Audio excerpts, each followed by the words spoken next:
In 2024, it's difficult for anyone to land a good quality job, but it's especially difficult for anyone currently looking for an entry-level job.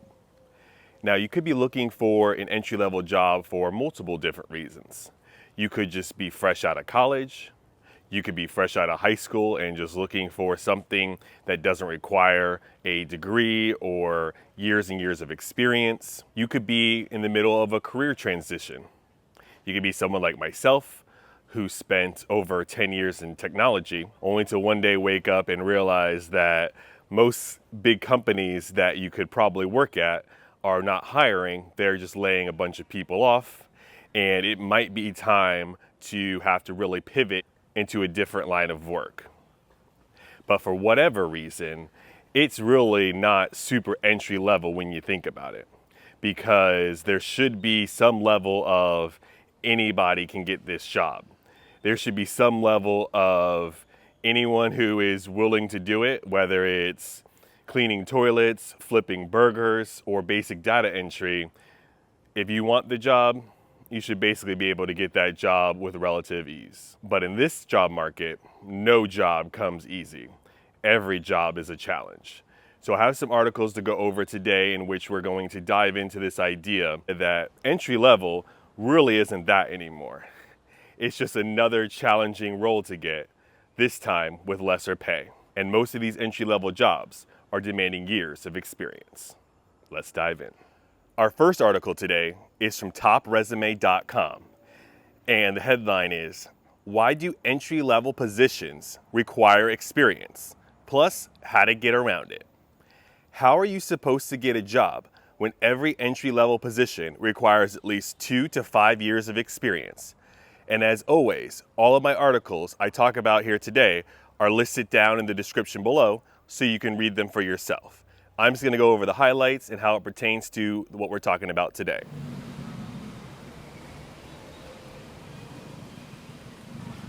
The article goes on to say, whether you're fresh out of school or changing careers, you'll notice many entry-level positions require job experience. How does that even make sense? We're with you. It's totally frustrating. After all, what's the point of listing a job as entry level if you need at least 2 years of experience? But before you throw in the towel, there are ways you can tweak your resume and job application to work around this requirement. But first, why do entry-level jobs even require experience? There are a number of reasons. First of all, a years of experience requirement can help employers narrow the job applicant pool.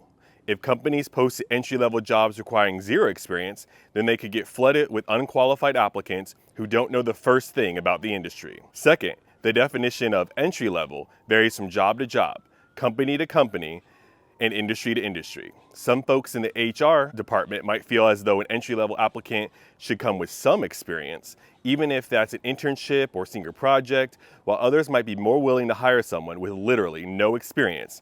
It's all pretty subjective. How do I get experience if no one will hire me? Which I think is the million-dollar question. Just like entry level, the way hiring managers define experience also varies. For instance, 2 years of experience for some employers might mean 2 years in the workforce. For others, 2 years interning or freelancing will work. Understanding this helps you answer the next question.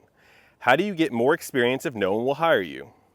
Chances are you have more experience than you might think. Here are a few ways employers might define experience: an internship, fellowship, or apprenticeship, side gigs or freelance work in your industry, skills-based volunteer positions, leadership roles within a club or organization, a semester-long project, etc.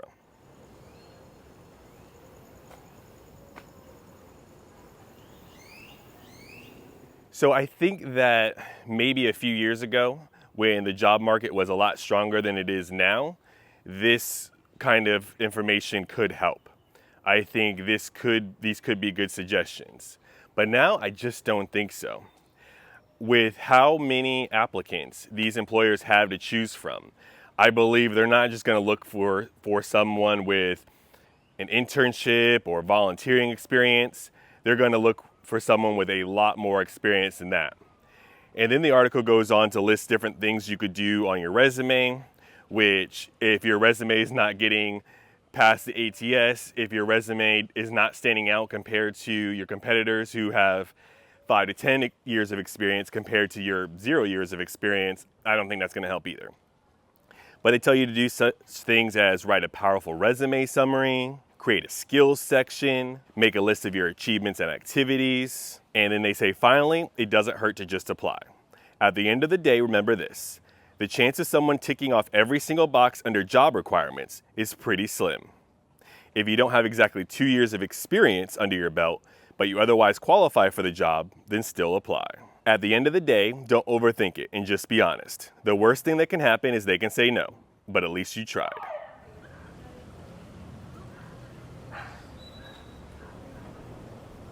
The next article is from themuse.com, and the headline is, "What to do when an entry-level job requires, quote-unquote, 2 years of experience." After days or weeks of scrolling past just okay and I guess I could do that jobs, you finally stumbled upon a serious contender. This job is in your ideal industry, has responsibilities that don't preemptively bore you to tears, and is at a company with a mission you're actually genuinely excited about. The only problem? The job is categorized as entry level, but the description states that the organization is specifically looking for applicants with at least 2 years of experience. That's not uncommon. In fact, a LinkedIn analysis of their own job postings found that 35% of entry-level jobs require 3 or more years of experience. And just take a pause right there. We talked about this when we talked about Indeed, and we talked about all the ghost jobs out there. If these job boards know these things are happening, why are they not doing anything to stop it? If Indeed knows that there's fake jobs, they should have some kind of structure up to verify that, hey, this job's been up for 30 days, you haven't hired anybody, what's going on? Or like make them prove that they sent a letter of offer to at least one applicant. And then the same thing goes with these jobs being entry level but needing 3 to 5 years of experience. If that is the case, then they're being categorized wrong, because entry level should be 0 years of experience. So if LinkedIn knows this is happening, in fact, if they know 35% of the people posting their entry-level jobs actually want people with experience, then that's a huge problem that they need to address. The article goes on to say, it's the ultimate catch-22 of job searching. As a recent graduate or a professional looking to make a career pivot, you're targeting entry-level roles, but even those seem to require at least a couple years of industry work. How on earth are you supposed to get any exposure to the field if you can't even step into the bottom rung of the ladder? If an entry-level job is one that's designed for people with no prior experience, what's up with the explicitly stated requirement? Why do so many employers include it in their listing? I know this is incredibly frustrating, but I promise, the entry-level job market isn't quite as futile or impossible as you might think. And it seems like the author here is going to suggest that you just go and apply to something, try to get into the organization, and maybe work your way up. But in a previous video, we looked at a study from Higher Ed's website, and it said that basically, if you get behind the 8 ball early in your career, you could stay behind your entire career. So maybe you're thinking, hey, I'm just gonna get my foot in the door and maybe have a job that doesn't require experience or is more entry level. But then sometimes up to 10 years later, you're gonna be behind your peers who were able to find a degree requiring role fresh out of college. So let's see if that's one of their suggestions here.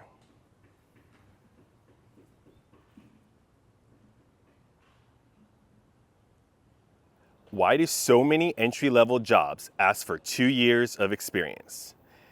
In most cases, you can think of job descriptions as a hiring manager's wish list. You'll typically find all kinds of details about what your potential future boss could consider an ideal candidate, from personality traits and work style to hard skills, such as understanding Salesforce or familiarity managing social media campaigns. You'll likely also choose a certain number of years in the field based on the experience level they're seeking, but usually this is more of a nice to have than a must have. And in my experience, the people who are the hiring managers have no idea what they're looking for. But HR or their boss, like a vice president or something like that, comes up to them and says, hey, we want to start looking for a new job or start looking for a new candidate. maybe grow the team a little bit. Let's just see what's out there. Can you write up a job description of what you're looking for? I mean, and this person has no idea.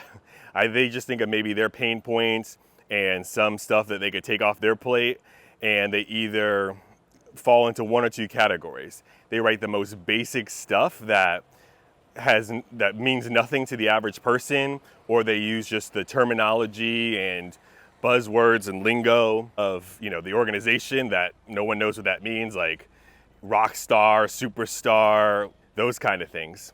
Or they just simply list down every single thing they could possibly think of, and that's when people fall into the trap of not being able to know if they should apply to the job, because there's no human on earth that's done all of these things in one role before. The article goes on to say, I'd be lying if I said that some recruiters don't use the 2 years or any other amount of experience they ask for to screen candidates out, especially when they receive a high volume of applications. It's an easy way to narrow down the applicant pool. I'd also be lying if I'd said employers never have these type of experience requirements for less than savory reasons. But if an employer truly won't hire someone for an entry-level position who hasn't been working full-time in the field for 2 years, it could be a sign that they don't value their employees or their professional development. I mean, what we're seeing reading article after article about layoffs and the hiring tricks that these employers are playing, I mean, I think that it would be safe to say that most of these people hiring these days don't value their employees, right? We've seen people getting laid off left and right from out of nowhere, their benefits being taken away, and their professional development. I think at some point in these articles, one of these articles talks about training or the lack thereof, and if they don't, we'll definitely talk about that before today's episode's over. But yeah, they don't care about your professional development. These employers these days in this job market just want someone who's done the exact same things that they're looking for. They're not looking to train, they'd be lying to you if they asked you what your 5-year plan was, because they don't care. They just want to hire anybody at a low cost, and a lot of times, which we talk about in other videos, they don't even care if you live in the country. They're just looking for the cheapest labor possible who won't be a complete and total screw up. And then their advice about what to do to make it look like you have experience is the same thing as the last advice, so no one really has a good idea.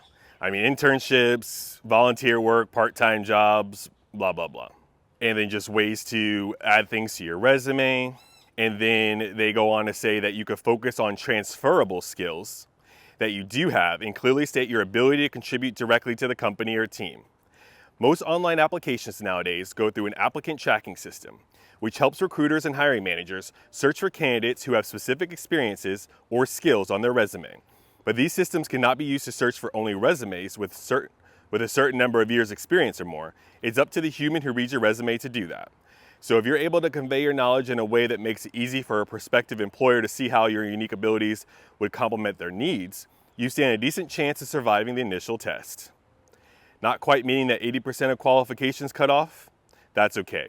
If it's something you're really excited about and you realistically think you can handle the job, give it a shot. But don't forget to stack the deck in your favor by drafting a customized cover letter, tailoring your resume, linking your personal website, and using your network to get in touch with people who work at the company you're pursuing.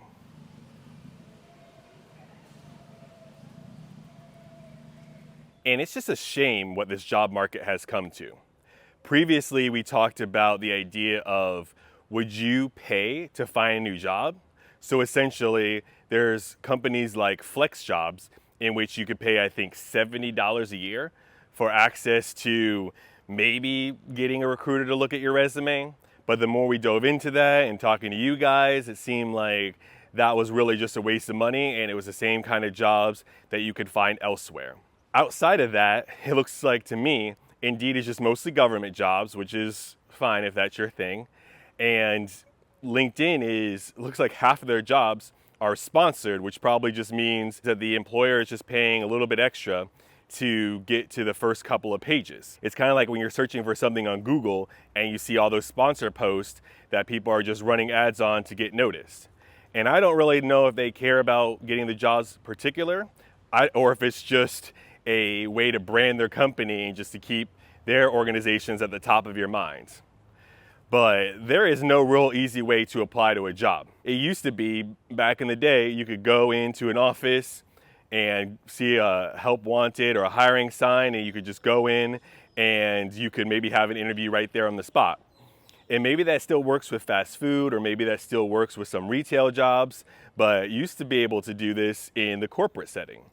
Now you have no choice but to go online. And with all these different problems around us, such as the massive layoff crisis going on, and just it being an employer's market, I mean, it feels like searching for a job online is just absolutely fruitless and a waste of time. So the only suggestion most of these experts and gurus have are things that are going to take forever. You can customize your cover letter, you could tailor your resume, but does that really increase your chances of getting seen? It just seems like that's going to take more time. In this job market, it seems more like it's best to just throw spaghetti at a wall, apply to as many jobs as possible, and just see what happens. Because you could spend hours applying to each and every job only to get an automatic rejection letter a couple hours later. That's really doesn't seem like a good use of your time. And then linking your personal website, well, I guess if your LinkedIn is up to date, and that should be good enough for your personal website. And then using your network, which is really all anyone has to say. It seems like even the professional gurus have given up on the idea that you can land a quality job these days on a job board. And we already talked about the fact that you can't go in person and apply to most jobs. So really, how are you supposed to get a job? If you have not done a great job networking, and if you don't have a friend or an uncle or a boss from 10 years ago that is at a brand new company, it doesn't seem like anyone's landing good quality jobs these days.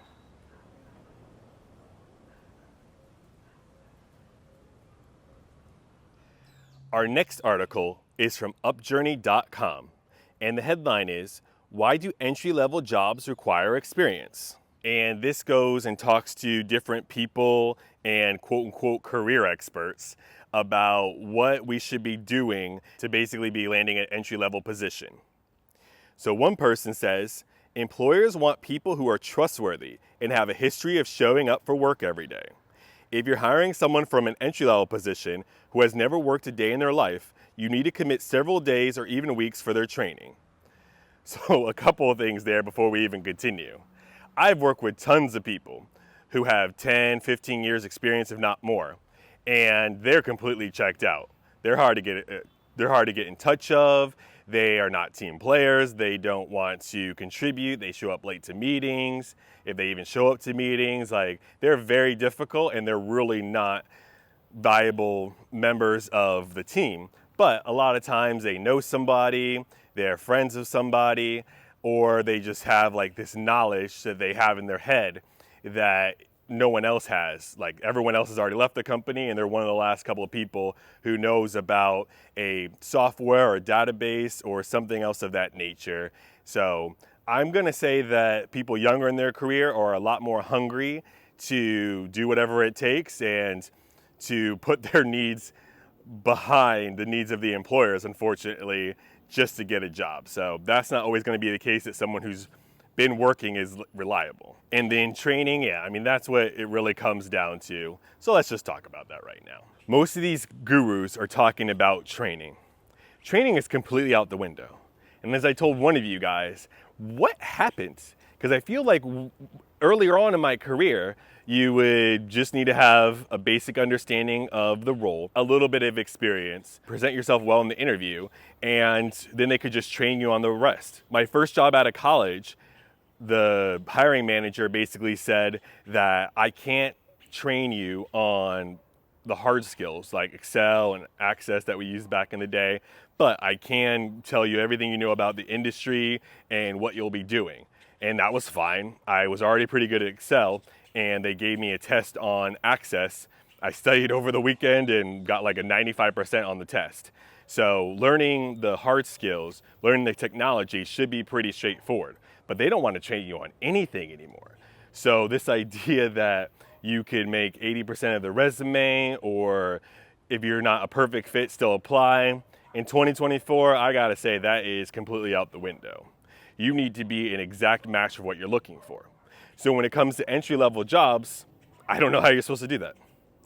If you, let's say even you have experience, but you're switching industries. Well, if you've never had experience in that, even if you feel like the job is beneath you or a step down, there's no guarantee that you're going to get it. I think we talked about previously on this channel, The Fading Man, of someone who's 55 years old, was at a company for a long time and just got laid off. He's just been struggling to get a job. And I think he was in like graphic design or something of that nature. And the only job he was able to get after months of looking for jobs and documenting his experience was something in a warehouse where he had to use a hazmat suit and lift all this weight, and it was just a complete mess. So it doesn't seem like people are giving anybody opportunities on any kind of office jobs, whether it's senior level, mid-level, or entry level. So the only entry level jobs you might be able to get these days is something in a warehouse or manual. I don't even know how easy it is to get a job in retail or in fast food these days, because there's just so much competition. And plus, as we talked about earlier in another episode, there's just so much offshoring and nearshoring going on. So if you're looking for an entry-level job and you don't have the experience, but especially if you're in a career transition where you're going to look for a little bit more money than other people, then they're definitely, them being the employer and the organization, are going to just try to offshore this job. They can hire someone who is fresh out of college or maybe has 5 years experience for basically pennies on the dollar to what they'd have to pay you. And then we might be in a situation where if you don't have 10 to 15 years of the exact skills that the employer is looking for, you're not going to get a job. Because if they're just looking for anyone to do an entry-level job and there's no regulations on shipping out these jobs overseas, then all these employers and all these companies are just going to ramp up their offshoring and nearshoring, and Americans aren't going to have any entry-level jobs to apply to in maybe a year or so. Hopefully someone comes in and cares about the American worker and the fact that so many people are out of jobs, and we're seeing these jobs reports of the unemployment rate, and they're not keeping into consideration people are underemployed or working multiple jobs. We've seen job correction numbers of 818,000 jobs that they reported were made that were not. Hopefully someone really dives into this and says, hey, you cannot just offshore each and every job that's humanly possible. You have to employ Americans. We cannot just only care about our bottom line. This economy is not in a good position right now, and it's going to get even worse if all American jobs are completely outsourced, especially for entry level, people just trying to start their careers. I mean, we talked about also like NEETs, like not employed, no education, no training. The youth of America may not be as mentally strong as previous generations. And if you just keep saying they can't get jobs, no one will hire them, it's not going to be a good look for the future of this country.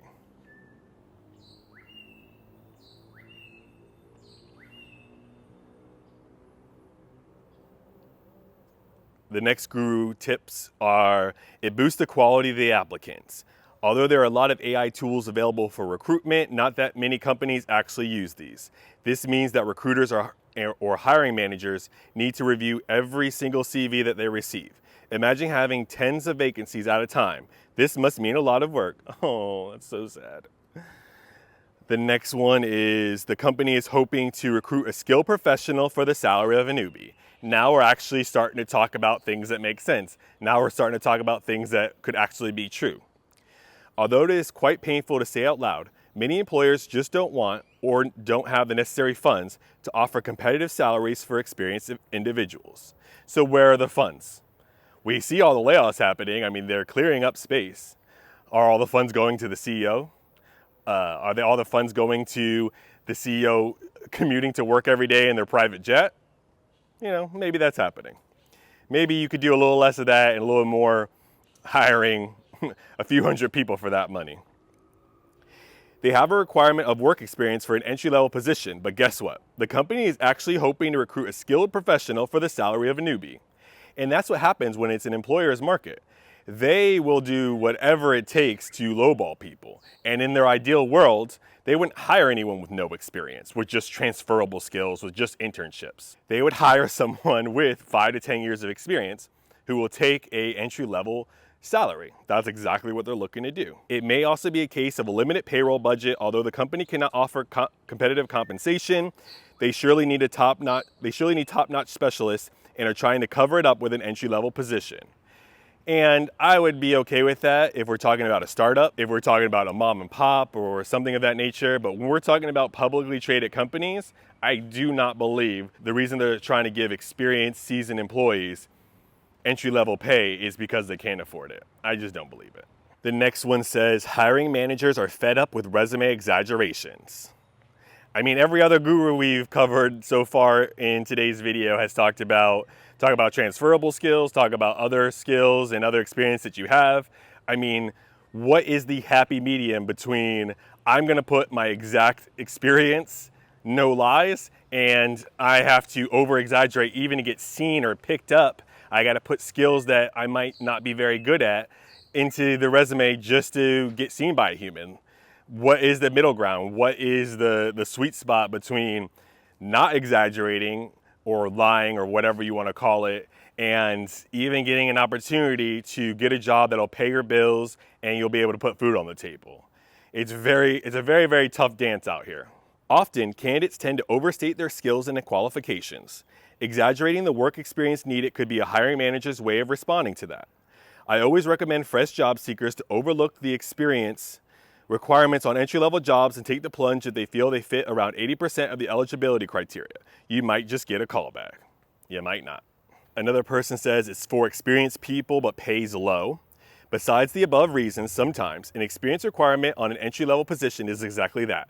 They don't need fresh grads. With a saturated job market, many employers are listing vacancies that require qualified candidates as entry-level ones, which means that they're only willing to pay beginner rates to experienced people, not wanting to train employees. Here it is, I knew it had to be somewhere. One common reason why an entry-level job may have an experience requirement is because the business is unwilling or unable to train a new employee from scratch. Mostly unwilling. In these instances, they are looking for someone who already knows how to work in a similar setting. Disagree. They're looking for someone who doesn't just know how to, has the experience of working in the exact same scenario. Like basically working for their competitor for 10 years is what they're looking for. Employers today do not hire high potential young graduates with the intention of training them to become great employees. Only the military and a few very specialized jobs, like 911 dispatcher, offer extensive training. That's partly because there's no guaranteed return on investment. A company could spend $10,000 training a new worker, and the employee could quit the day after they finish the training. That leaves employees in a situation where they have to obtain all the qualifications for their career on their own time, at their own expense. This is a major driver of the student loan crisis. It's basically workers footing the bill for basic job training. So we've had conversations in the past about some employer surveys that were anonymous, but really spoke volumes. They talked about the fact that they don't think employees have the quality skills to perform the jobs asked of them. We found a survey in which employers and hiring managers said that they've had a really hard time finding qualified job candidates. But in this episode, we've gone over a few different articles, and we've heard the opinions of several hiring gurus, and they haven't said any of that. If you read between the lines, they've basically been saying that employers just don't want to hire people and pay them what they're worth. And they also don't want to train. So if you're fresh to the job market, or if you're making a career transition, you might be stuck like Chuck because you don't have any of the necessary experience. And in this job market, these employers could easily find someone with the experience you're looking for. And if you do have the experience, you might not get a competitive job offer, a competitive salary, because they're going to find somebody who will take their lowball offer because so many people are looking for a job right now. So there are many reasons why people cannot find entry-level jobs anymore, and none of them are really good. And I don't know what you do to get around the way that the system is set up right now. It's really tough out there, whether you're a seasoned employee or a fresh graduate. Good luck. Talk to you later.